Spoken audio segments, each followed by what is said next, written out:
Hello and welcome to a new live stream here from the Car Shark studio in Essen, Germany. Welcome. Thank you for joining us either live or on tape, so that you will see it later during the week.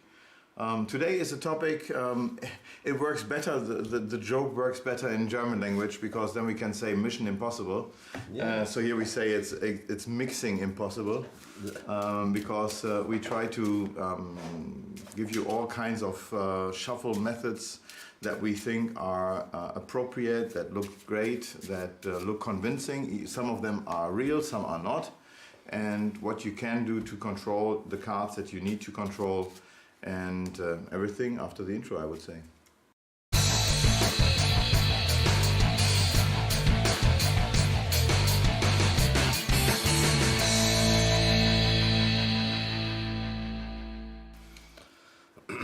First of all, I invite you to join us on our chat window, in our live chat window, so that you can communicate with us, because we are always open for suggestions, feedback, and would also react to your demands on our chat as long as you can, and it works in that topic. And by the way, if you could scroll down and leave a like, and maybe even subscribe to our channel. Where is it? Here we go, and the English one.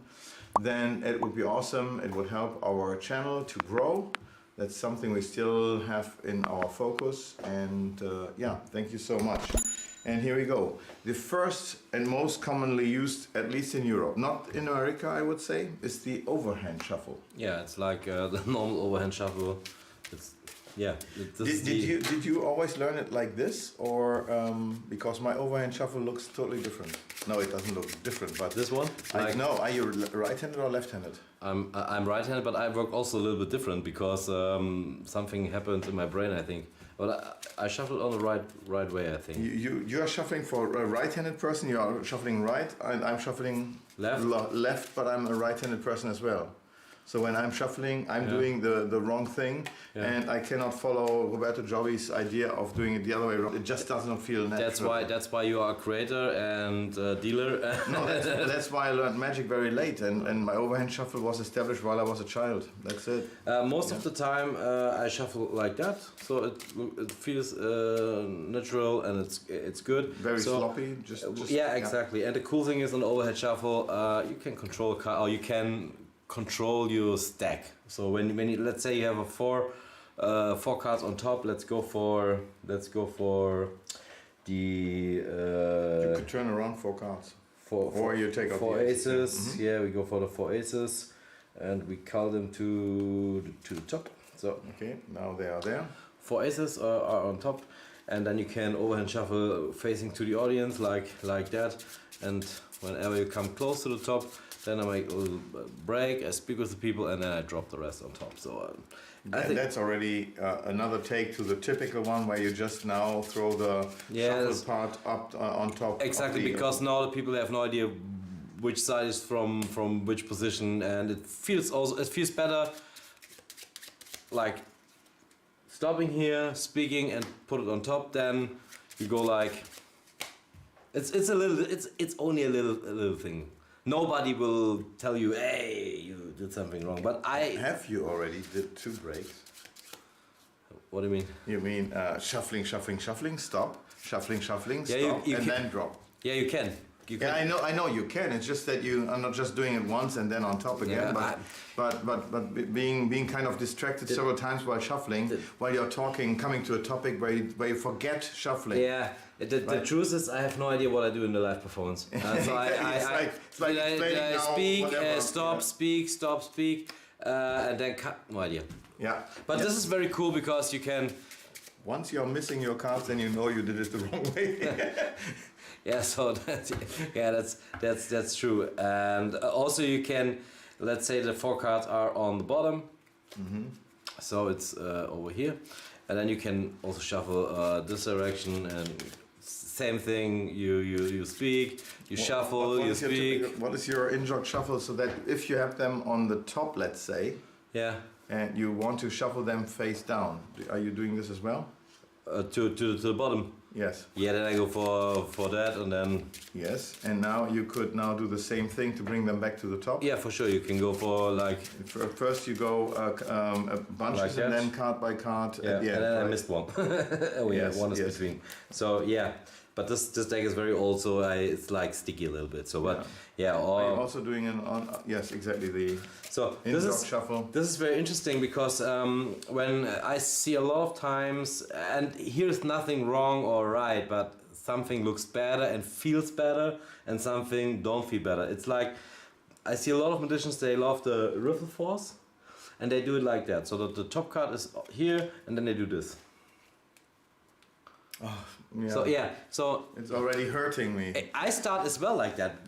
Okay. In the beginning, so but now I go all the time, so I make an in-jog shuffle, I shuffle, and then I have here a big break, Okay. this card, and then I can put it on a table like that.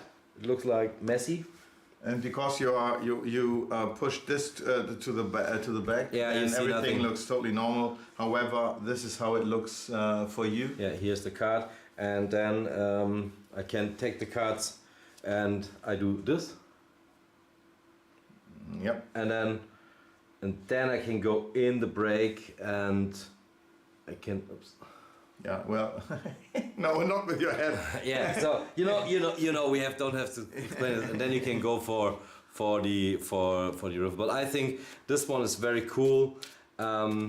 It gives you a lot of control. Yes. Yeah, exactly. It's super cool. Also, when I get a card back, I do most of the time I do this, and I have the same break here. Mm-hmm. So it looks a little bit messy. Messy. Mhm. Yeah. So, Yes. yeah, this is the most upcoming shuffle what I do in my performances because it looks really normal, and I don't show in my performances the audience something like that. So because it looks great. Yeah. But That's a show off. it's a show off. Yeah, you can do it later, but. Really, when I put the decks out, I hand it like Even if you could, you should not, because this would mean that you can control cards or manipulate the cards very well, and this then certainly gives the idea to the audience. Dropping some cards always helps. It's That's definitely something that Leonard Green mastered more or less when he shuffles. That cards are dropping everywhere and are picked up very sloppy. Yeah, it's good. But having the full control over the whole deck, that's the cool thing.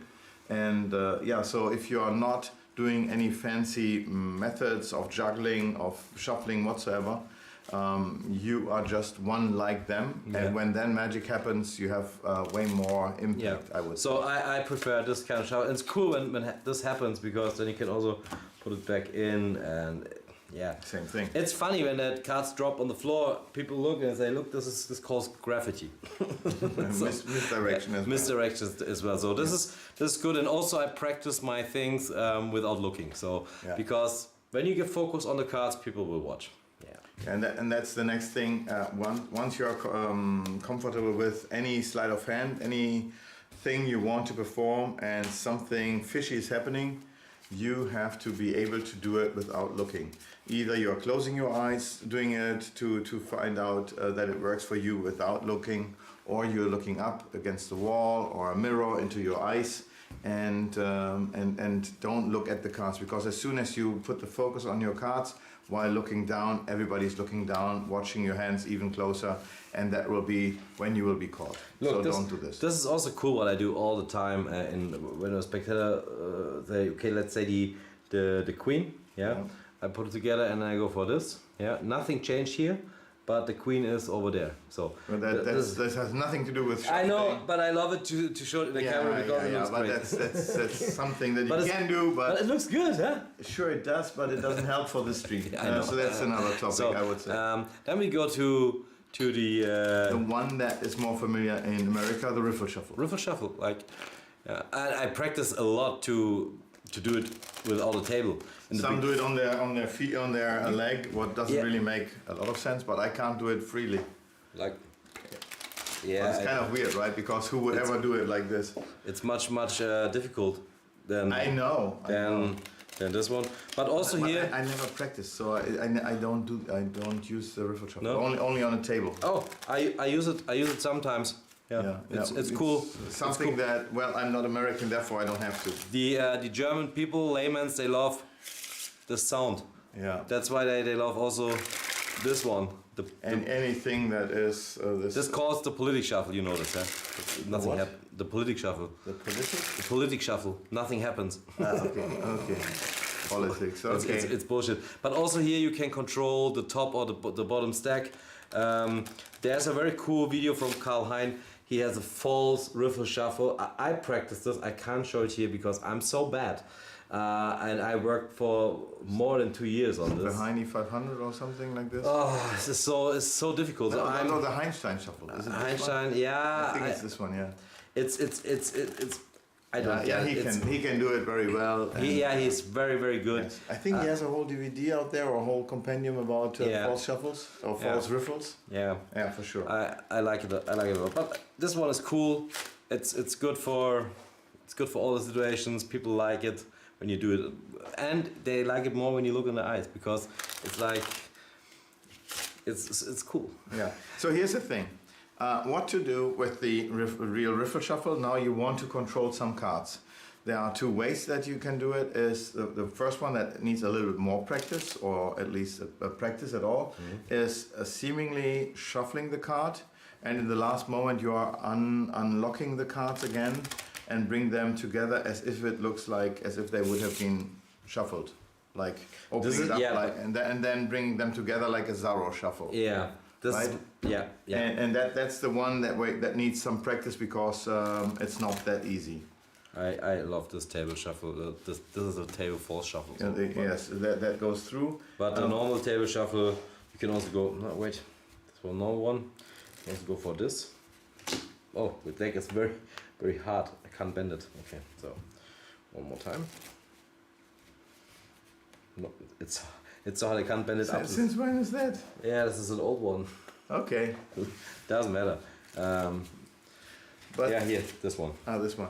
Now, here's another one that would allow you to control some cards on the top or on the bottom. Yeah. That means you do a normal riffle shuffle. However, you are already dropping. Let's say if you want to control some cards or one card on the bottom, you are already dropping this part of this pack. Yeah, let's say we down. control this 4 cards. Yeah. So. Yeah, you do this. Yeah, and then now the first 4 cards should have to drop, and then you start shuffle the rest inside. Yeah. That would be possibility 1. The other one would be the opposite, that you start riffling them together and already running out of cards earlier on that pack that need the top one. So that you can keep some cards on the other part, so that you would be able to keep the cards there. On the top. And I did it good, only the 4 cards. Yeah, that's perfect. That's how it should look like. But so yeah, that way you really do riffle shuffle. However, you are avoiding to destroy any of your stack or bringing the card to the middle or somewhere else. Exactly. So this one is done. We have another one. Yes, well, it's kind of a riffle shuffle, but the perfect riffle shuffle is the Pharaoh. Yeah. So can we change places? Because yes, I think here's the better place to do it. Yes. So yeah, we go for exactly exactly half and half. Go together. Now, as you can see, this is how a Phoenix deck mixes in a Pharaoh shuffle. That's a perfect interweave. It looks like a zipper that you now can pull up. And exactly like this, so that every card is interweaved with the next one. It was an out Pharaoh, so. So yeah, we do have an out Pharaoh and an in Pharaoh for all the guys who never have done them. Yeah, so the thing is, when you do 8 out Pharaohs, you would come to the same setup as you started before. When you do an in Pharaoh, it's impossible. You cannot do this. Do one more. So, okay. Yeah. So it also would mean an out Pharaoh. The card at the bottom never changes. It's always, let's say, with a new deck order, and you start with an ace of spades there. It only works with 52 or 51 cards, but not with another number, as far as I know. So the ace of spades, that would be the 52nd card on the bottom, would always be on the bottom. is there any shuffle that you prefer doing with the Phoenix parlor deck? Depending on what you need to do, if you need to control them, if you are really doing it in a parlor situation, meaning you have no table nearby, then you would, I would prefer doing an overhand shuffle again. If I would give it to a spectator, that's also cool that they still can handle the cards very well, what you cannot do with the jumbo deck. So normally with a parlor deck, I would just do a normal overhand shuffle. Some because of the slightly larger size of the cards, they are turning the cards from this side, right, to that side, because now the 7.5 centimeters are here. Feels better. Yes, it feels better. Well, because the 7.5 is it's 3 inches, and so it's only half an inch smaller than the other one. This one here is 3.5 inches, and that turns into 4. Either way, whatever feels good for your hands, try it out. I hope we will have parlor cards soon back in stock, because we are still missing the new printer, especially now after finding out that the card stock is not available anymore. Let's go for a little trick. You have to be 2 persons, okay? I am. So I will turn around in a moment, and first I will start to remember this order. Go for it. Yeah. And what you do is, let's say you take a red and a black card, and let's say you go for the king and for the black king. What you do is you remember them, and then you switch positions. Okay. So this one goes there, and the other one around here, and I will figure out where is the missing, or where is the wrong. Which cards were changing places? Yeah. Exactly. Yeah. Exactly. So okay, I will go for it. Then I have here like. Can I do this on the top camera like this? Okay. Yeah, without us. Without us. So Oops. we will Okay, be gone. 2 cards. Remember where they are. Put it back in and square deck. I don't look on the screen. No, he's really looking against the wall. What is fine? You see the 2 cards. This one goes here. Yeah, and so you switch only the positions of the 2 cards. The red one goes in the black position. I did also not turn them, so it's not a stripper deck or whatever you would think. Yes, we are there. Please come back. Yes, you come back. So the thing is, when I put the cards in this order here on the table, like that, yeah? So no problem to go back in this order, because I know exactly what I did, yeah? But I can't start to put the cards on a like a chaos, because then I have no chance to remember where was the right order. So when I do this, or maybe I go for this one here, this one, or here one more, or here 2, and here, and here, and here, and here, and here. Or what is bad when you bring this order and put it somewhere, or when you go for, you can go for this. This is the casino wash. You can go for the casino wash. There's no way that I can know well, this is bad. This is bad. Problems, big problems. You can put these on top, or problems. Yeah. But there's a special shuffle right now where I can bring all the cards together. There's a special move, and I learned this very early. I called this the 1961 unshuffling process. Look.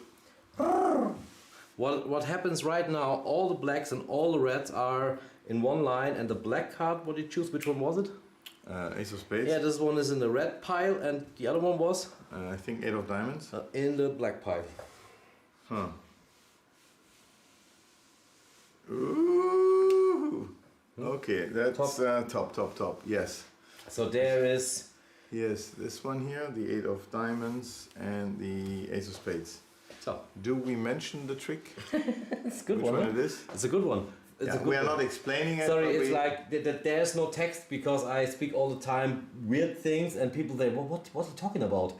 And I say, look, it's from Pit Hardling. You don't want to name the name? Yeah, it's Chaos. Chaos, yes. Chaos from Pit Hardling, yes. It's really a cool effect. What you need is his book. Which one? I learned this trick from Alexander Curl, thank you for that, and then I read it later, I think in the green one. In the green one. I think it's even called the Green Book. Yeah, I think it's called the Green Book. No, the Green Book. I think it's called the one. Yeah. Yeah, there are several. So it's a really cool one. Oh, Jeff, nice to see you here. Yeah, thanks for joining us. Great that you joined us. And you missed the trick. Nah, not really. It's a good one. Yes. Actually, what is the? Thank you, Lucas, for the mentioning that the parlor decks were the best invention from the last decade. Don't know why it did not make any into the EDC of magicians yet. What is the EDC? I have no idea. Yeah, please let us know what the abbreviation EDC means. Thank you for that. I think altogether we did several cool inventions. I think the very first one was the double decker. That was a very strong one and changed magic forever. Then I did the parlor decks. Yes, that definitely. Johnny Thompson loved them as well. And then I've tried to find a way how to establish this everyday carry. Ooh, interesting. Thank you so much. Okay, got it. Actually, I don't know why the everyday carry is not the large index deck, what we are showing here right now. Do I have a normal index deck even here? No, but we have many videos to... Yeah, to show you the difference between a small index and the large index. Jeff saw this also live when we saw us at the roadshow this last month. And I think it really convinces people once we start with the large index cards, you don't want to go back in case you are used to the poker size handling, and that's definitely something to try out. Anyhow, certainly the parlor cards are great, but they're at the moment out of stock and need to be reprinted. And unfortunately, I think I have to do it with the same printer that made so many mistakes the last time that I had to do a reprint, and one day before they would ship, the sprinkler went off because they seemingly had a fire in their warehouse, and all my cards were destroyed. That's what they say. I never got them.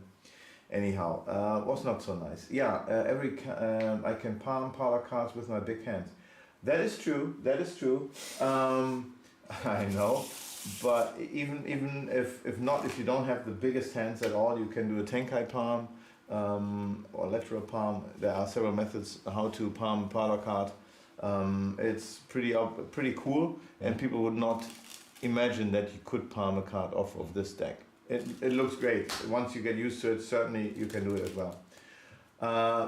Jeff, yes, the Phoenix Index. I have to say the large index deck, because we are now in the English stream and we are still not on our new website in the English part. The new website is already up and running in the German area, but not on the English area, will come soon. And there the wording will change from the standard index will then be the classic index Phoenix deck, and the large index will be the Phoenix index. Something that I will now have to introduce more and more into the English YouTube stream so that you get used to this mention. Yeah, that's true. Cool. Yes. I think that was a really good yes. Good final. The trick to final finished, because I use a lot of things in this trick. Pharaohs. Yes. Double undercuts. Okay. Culling. Had to call? Yeah. Okay. And to bring the right order. So let's say expert level necessity. I can tell you this trick was the reason why I start to learn Pharaohs. Because I was so impressed of this effect that I really want to do Pharaohs. And the only thing what I can tell you, you have to do 3 perfect Pharaohs in a row. What is under pressure? Under pressure. So you do 3 Pharaohs. Okay, I did not even notice, or I did not even look. Because I demonstrate Pharaohs for the for the audience and for you, and in this case I make the preparation of the trick. So nice. But it's sometimes when I do it in performance, or I did a long time for closing my close-up show in the first half, and it's under pressure. It's like, oh fuck, sometimes. Are they still separated in red and black? No, I'm still again in the same setup like for the chaos trick. Oh damn. Could you do kind of a setup for the Gilbreth principle, because that would be the next one we want to show. Yeah, this is because I would love to talk about the what is actually also a riffle shuffle, but it looks totally different. No problem. And also feels different. So he's now doing the 3 pharaohs for getting into red and black, correct? there's one off. one off. No, because I cut 3 cuts. Okay. Anyhow, so the Rosetta Shuffle, who did it? It was Leonard Green who did kind of work on the types of shuffling that are needed to let an audience feel being treated fairly. That means that they really feel, okay, the deck is now shuffled and not under the control of a magician anymore. So how many overhand shuffles do you have to do until a spectator is thinking, okay, this is now out of control? The same with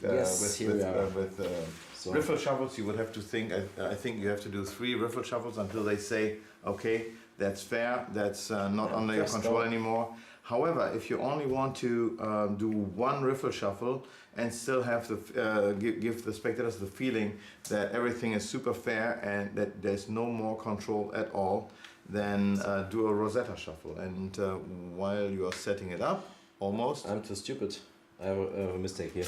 Okay. Yeah, show it. So we have. There's a mistake. So right now we did it in a way that we have the Gilbreth principle thing, where all the cards are alternating in red and black.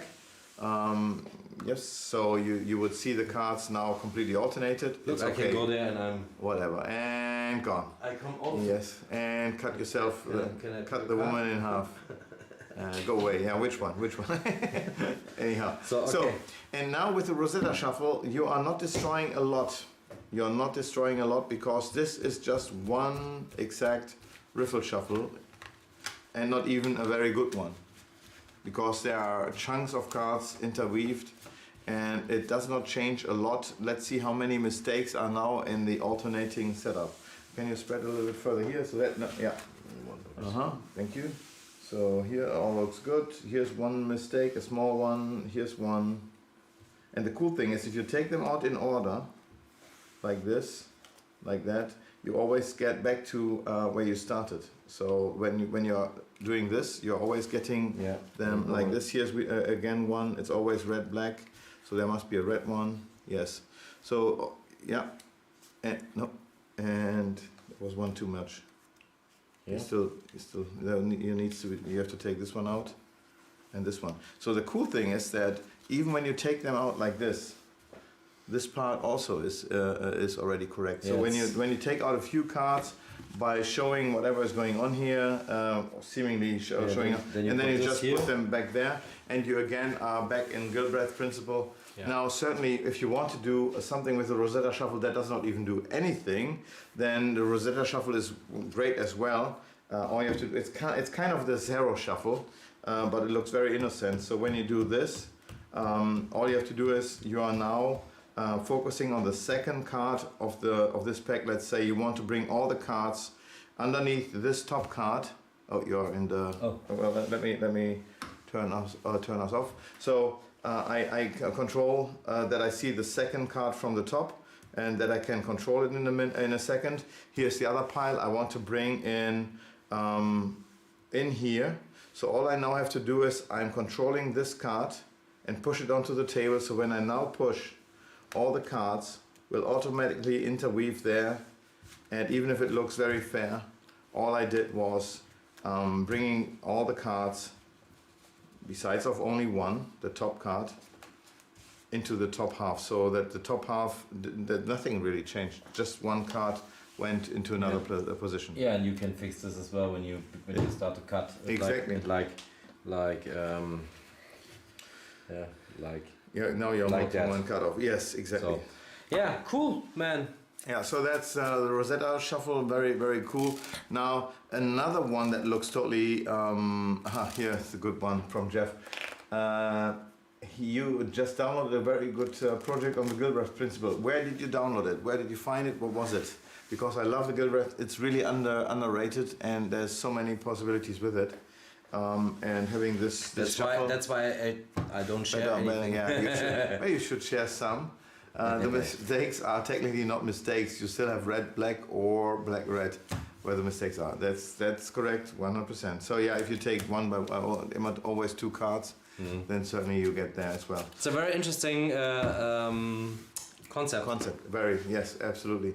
Now here's another one that is a little bit underrated, but if you have a nice table and want to do some real mess, how about the casino wash? Yeah, we did it already in the trick, you know. Kind of, yes, we did. Yes, sure, we did. Yes, Deep Breath by 1914. Interesting. Okay, means by 1914 it was in 1914. No, it's a company. It's a company. It's Louis Laval, but he's I have no idea. Is he still there? I have no idea. But Okay. it's the 1914. There was next to Labgo in Blackpool. They have also the wonderful. I have here. No, I use their wallet. The Okay. Orphic Wallet Plus. I use from them. Okay. And they have they're a very cool project. I think it's right, Jeff. Yeah. These are you mean 1914s? Okay, good. Deep Breath. I have to check it out. It sounds really interesting. Now, okay, so the casino wash. We did a normal casino wash here, where cards were mixed like crazy. However, if you do the casino wash and let's say you want to control the top 2 cards or whatsoever, as soon as you figured out which you want to control, you keep your fingers on it, like just the pinky finger whatsoever, and when you do the whole wash. Thank you, Jeff. I got it already in my library, but I don't realize this. Yeah, and he's already off on his own now. Mind House.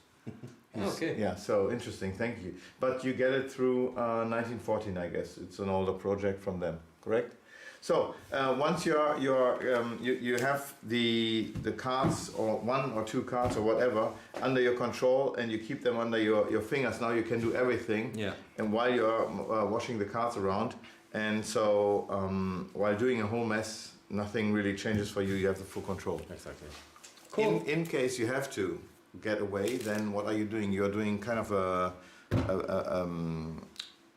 corner bend. A corner bend. I don't want to do it right now because this deck is new. But you can kind of crimp the card and you will find it, because then later you can do a cut like that, or you cut it and you feel super good.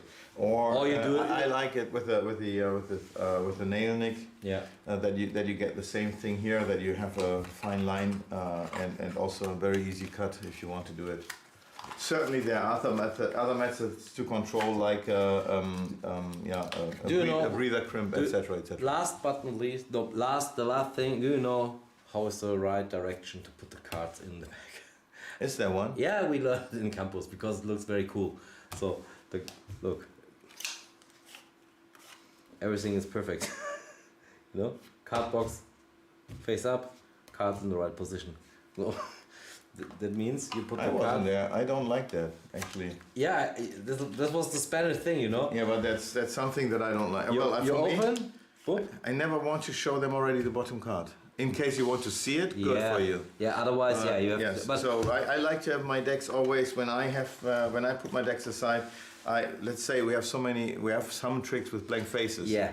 And therefore, I don't want to have to think about it. Yeah, exactly. So for me, all the decks are like that. And I can leave it like this. Exactly. It was only we spoke in the campus. We're talking like 3 hours about. Okay, put all the decks out of the box, and then Fernando goes there. Great. Okay. Oh. Yeah. Well. Then let's talk about how to spread the deck. Certainly your arm would do this movement. Therefore, you would have this, right? This wall. That protects you now, and that's the whole thing. You should learn it differently, because when someone is now, that's another topic. But let's do this one first, and that feels so awkward if you're used to this spread, because that's your normal movement here. Now you have to do it the other way around. That means that you are pushing them like this, so that they get this. That you can learn in the Campus Magico. Go for it. But it sounds like it's not good. We actually No, it's very good. I pressed something here. Okay. It's very good. The Campus Magico is very good. This was for me the best thing what I ever did. I did several and I love them. I love them. Will be happening this year again. If you go to campusmagico.com, you will find it there. It's really, really cool. talking about something Spanish. I have something else here for you. Something that is back in stock and I'm really proud of this. Can I show something? Yeah, you can show. Let's do this one here.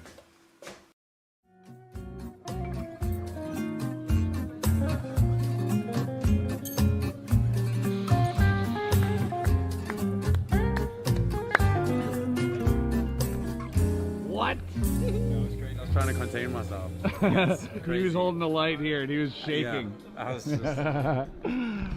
Ah, that's amazing. Okay.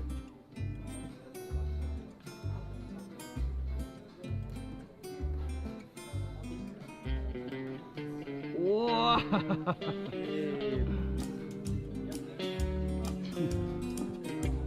Put the hand.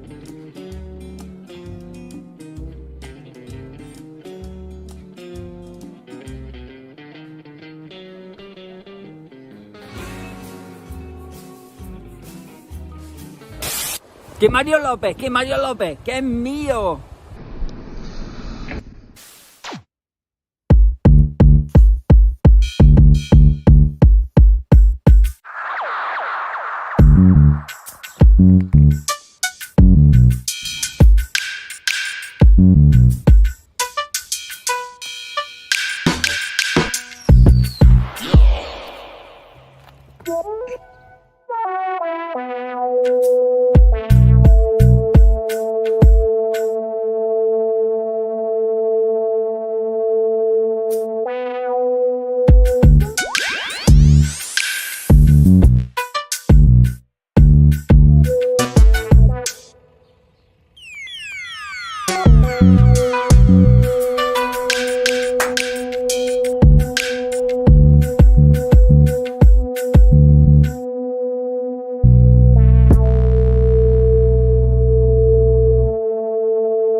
And so on and so on. Oh, here we go. Now I see it again that this one comes.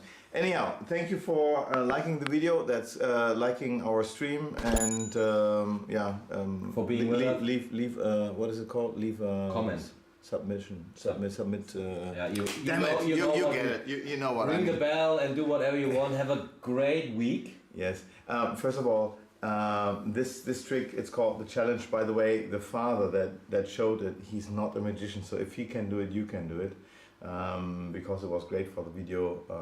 That was really Mario's father, very funny guy, as well as Mario. So he got it from someone, certainly, and that's his father.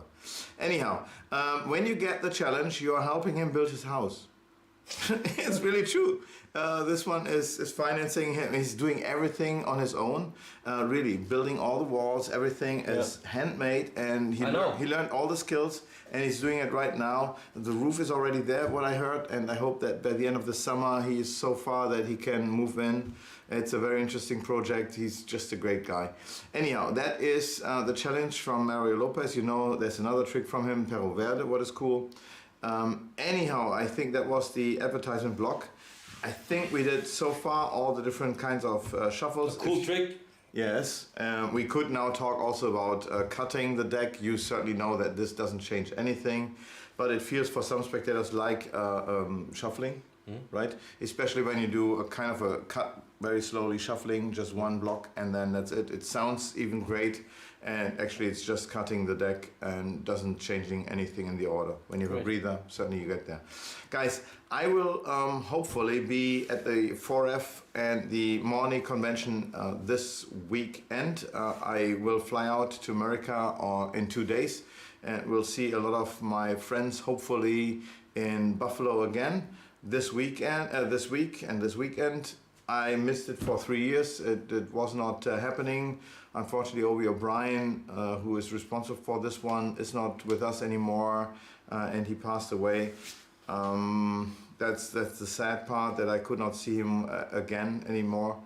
And anyway, I'm flying back on Monday. Therefore, there will be no others. Well, I will not be in the other stream. It's either him doing it from his home, or Rainer from Paralabs. He wants to do it as well. He did not tell me exactly what he plans, but he wanted to come over and. But for sure, it's interesting. This will be something very interesting. You know, Jeff, it's him with Momentous Oddities that you love, So Rainer is a great guest every time. So either it's Philo, what is awesome, or Rainer, or maybe both. Who knows? Yeah, who knows? Could work. Cool. And therefore, see me in 2 weeks, and Me next week. exactly. Until then, bye bye. Bye bye.